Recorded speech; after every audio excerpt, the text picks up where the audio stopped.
Welcome back. This is part 4 or the last part for lecture 7. Now this is the gear train. You saw that the gear train is here and here, the two pair. And this is no longer called a simple gear train. This is called a compound gear train. There are two levels. So let's try solving this one again. We love to find the speed. So let's see. They are now a compound gear train, means they are two pair of gear. So this gear B and gear C is on the same shaft. So which means that they rotate at the same direction. If gear B turns clockwise at a certain speed, then gear C will also turn clockwise at the same speed. So there's a slight difference. So now how do we find the velocity ratio? Same thing, velocity ratio, input speed over output speed.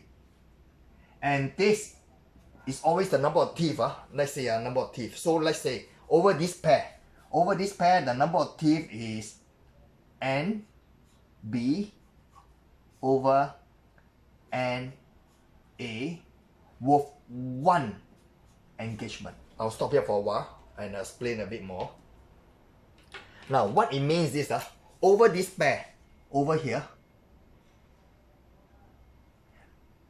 B is the input, A is the input, and B is the output. So input, output, this is a pair, input, output. And there's only one engagement. How do I see the engagement? Is the teeth and teeth matching here. There's only one engagement. So that's how I got this. Then I go to the next pair. So I'll say multiply by the output of this will be N E, this N E divided by the input of this will be N C,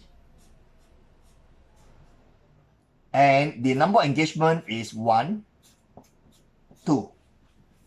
Come back here again. I'm going to use blue. This pair of gear by itself because this velocity ratio can only be used on the simple gear, this ratio.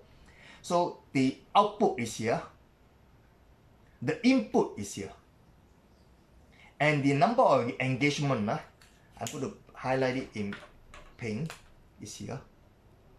One engagement here and one engagement here. Basically there are two engagements, so -1 times -1.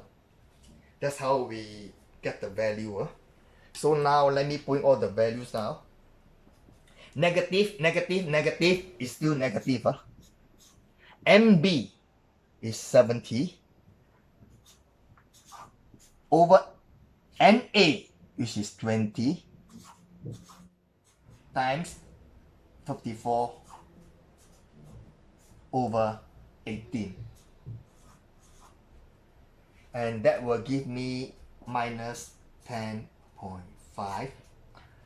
Let me put in the velocity input, which is 1750 over omega output minus 10.5.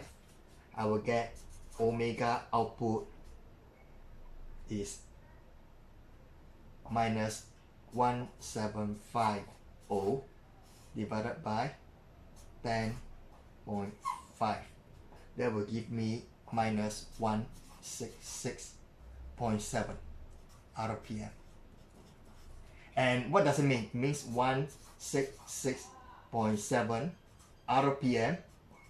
Now because it's negative and this was given as clockwise, so this will become CCW. And this brings me to the end of lecture 7. I'll see you in the next lecture. Thank you.